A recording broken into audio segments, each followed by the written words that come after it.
Yesterday, Coach Kelly was talking about he finally saw an edge to the team that he was looking for all season, playing with an edge. What, in your perspective, what does that mean?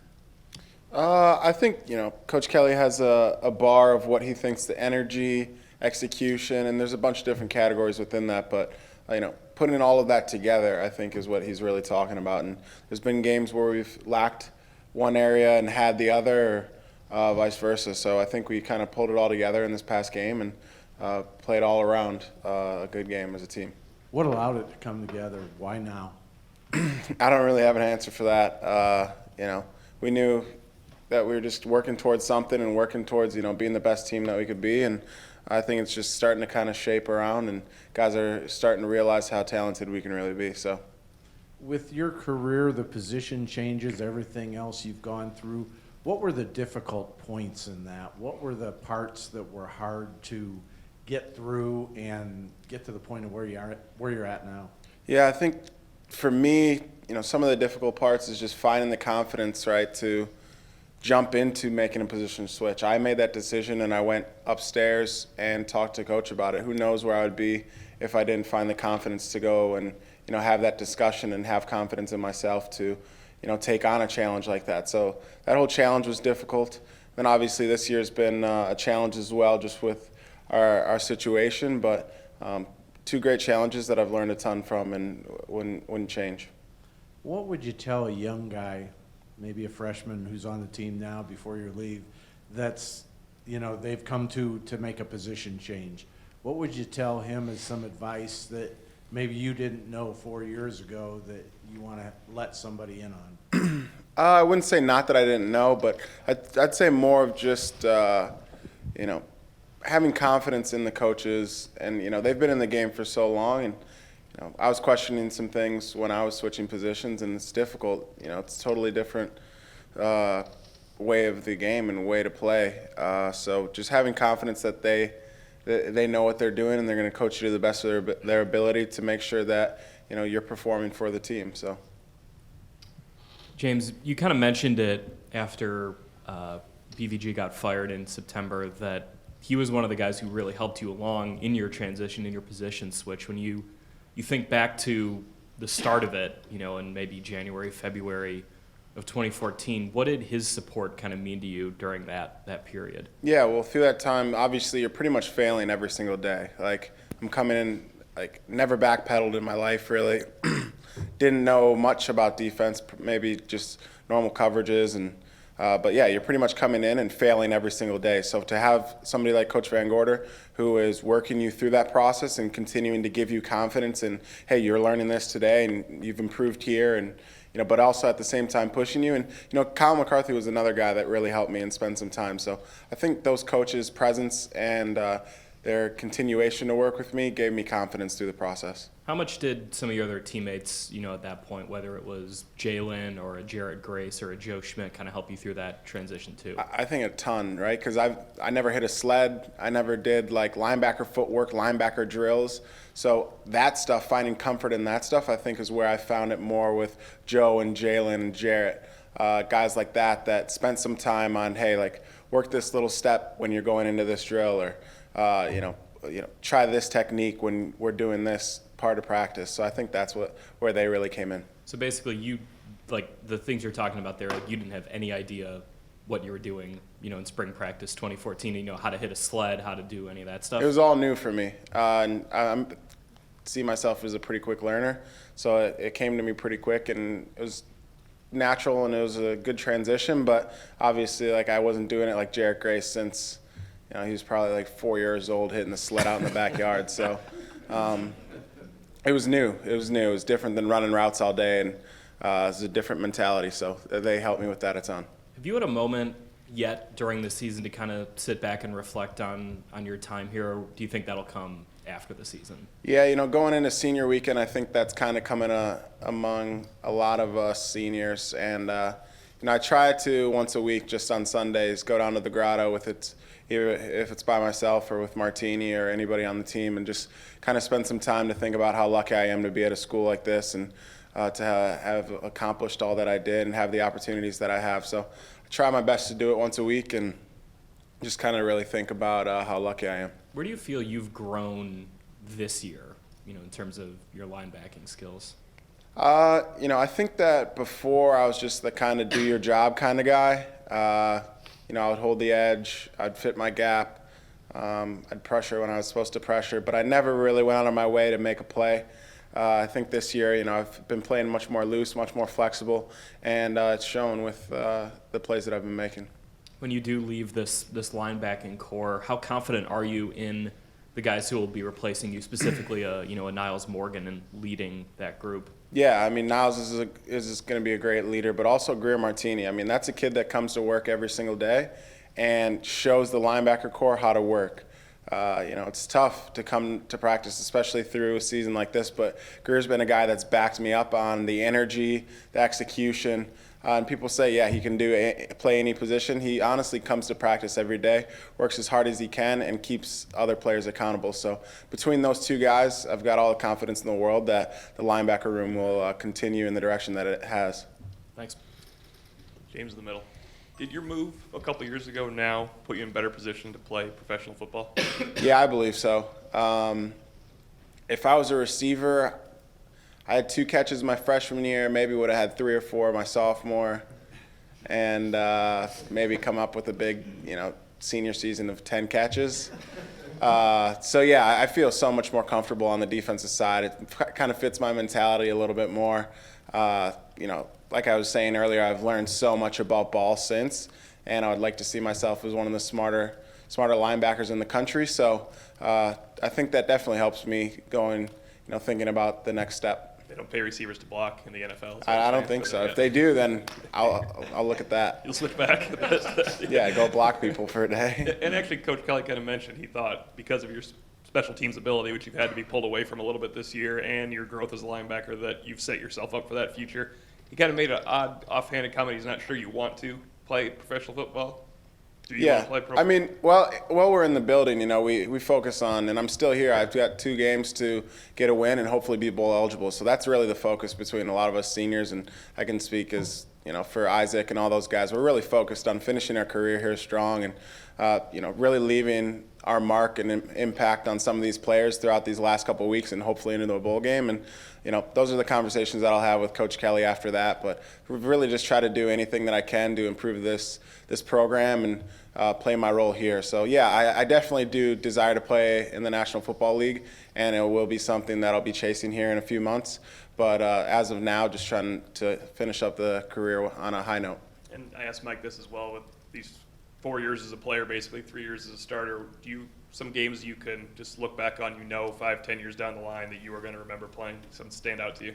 Yeah, absolutely. Unfortunately, a lot of those games we've lost, but I think that kind of comes into play a little bit, because you put so much into a game and then you end up losing it. So that's the ones that you really feel and are flying home not very happy, and that's what you kind of remember. But I'd say Florida State, unreal environment, super fun. Michigan here was one that was a blast.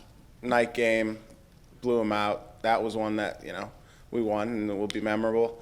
And then also Clemson, Hurricane, unbelievable environment, top-notch programs playing headed up, and I think those are a few games that I'll always remember. There's a ton from each year. I was just trying to get some film on getting the TV copies so I can go back and watch them in the future. But there's a ton of games that I've really enjoyed here.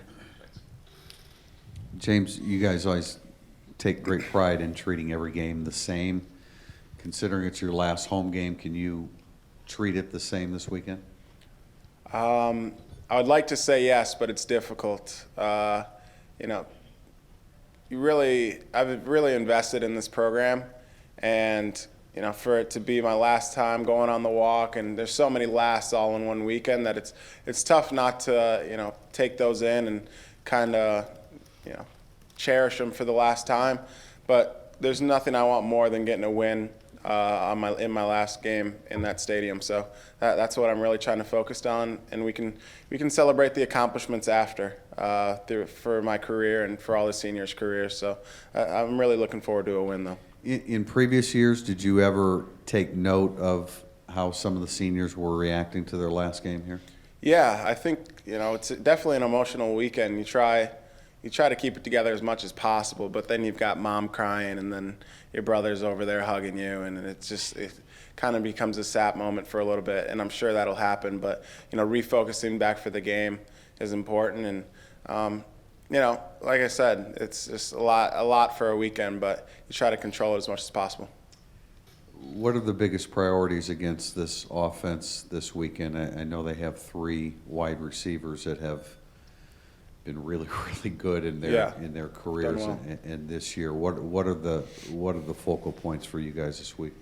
We've done a better job at defending on the perimeter, and that's exactly what we're going to have to do this weekend. They're a perimeter offense who tries to get the ball out to, on screens or hitches, slants, whatever it is. So defending those guys on the edges and is going to be important, as well as containing the quarterback. Pretty good player, so. Thank you. Hey, James, over here. You kind of you just touched on a minute ago how the games that you're going to remember, I guess, the most are a lot of the ones that you lost.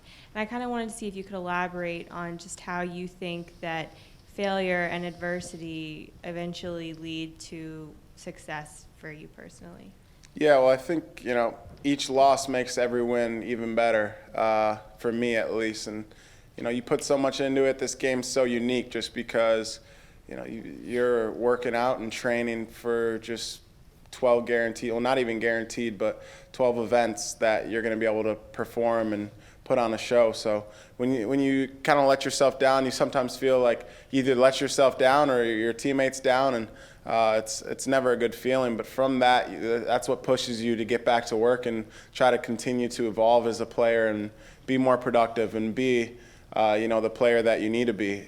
So I think that's what those losses and difficulties in this game really push you to do, is just continue to be a better player, and keeps you real. It's tough to be, an amazing football team or player consistently. You see a lot of guys have a little fault here, some ups and downs. Unlike basketball, like guys score 30 points every single night. It's not that easy in this game. So, like I said, it just continues to push you to, know that you always can be better.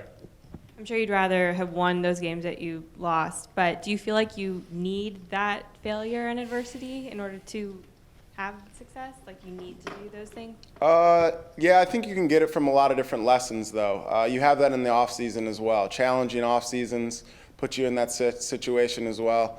I think we need a little bit less of that, and I think we will have a little bit less of that in the future here.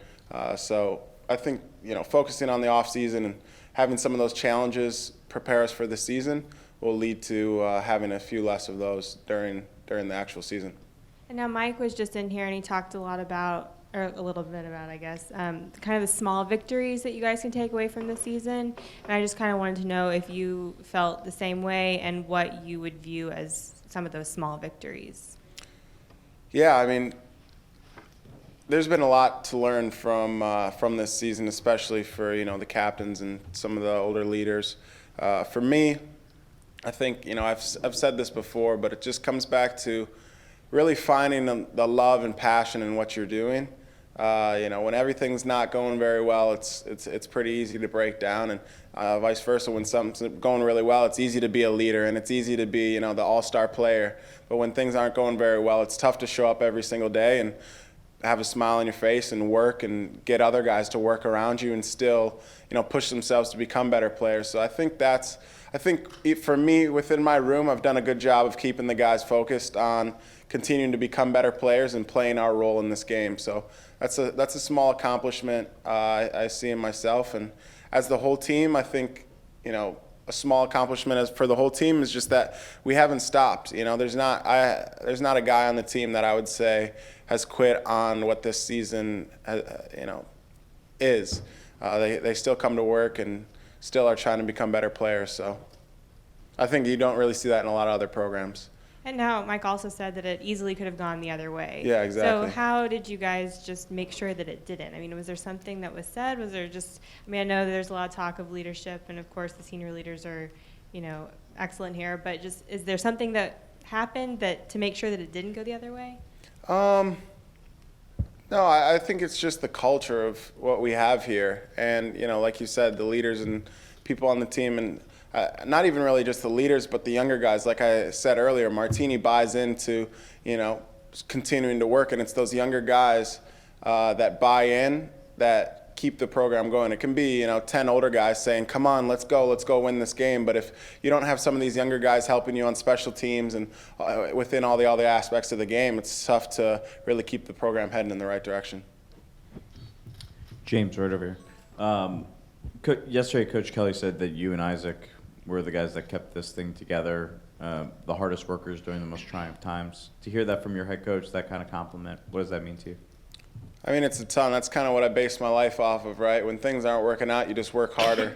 And, it means a lot. And that's what I've really tried to focus on. Like I said, it's a small victory in my book to have just showed up with confidence and work as hard as I possibly can to help the program every single day. So for him to recognize that means a ton. What do you think running out of that tunnel, greeting your family is going to be like? The first time running out of the tunnel was crazy. I feel like this one's going to be even more crazy because, it's the last time. And especially to have two of the people that I love the most in the world out there waiting for me, who I know are, extremely proud of me, will be very, very rewarding. And then when you look at the improvement of the defense, what do you point to of the areas where you feel like you guys have improved at the most that has allowed the overall defense to turn things around? I hate to put it on the back end just because that means that they would have had to come back from something. But I think, Cole and Drew and some of those guys have done a really, really, really good job of taking some of the new coaching and really implementing it into our game and doing a much better job at containing the ball and keeping it in front of them and playing some routes that, are difficult to play. So I hate to say, like I said, that, the DBs have really stepped up, but they've gone to work the past couple of weeks, and I think we'll see that this weekend. As a senior, how much do you want to have 3 games left in your career, not 2? How much do you want to get to that bowl game? Yeah, I want to get to the bowl game pretty bad, just to have another opportunity to wear a gold helmet and have some more time. Like bowl practices, you don't really have school. You're kind of hanging out here with your friends and just playing football, and that's what college sports is all about. So that would be ideal. But I think everybody on the team is just with their competitive, mindset wants to win out and beat 2 great teams in the next 2 weeks. So. And then when you look at where you guys were to the possibility of getting to the bowl game, what do you think if you guys were to win these last 2 games and get to a bowl game? How big of an accomplishment do you think that would be, considering where you were at one point this season?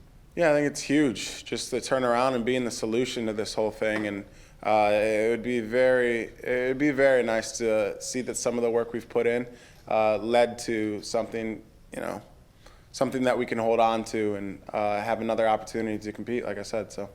And finally, for me, just making that transition back from the option for a couple of weeks in a row to traditional offense.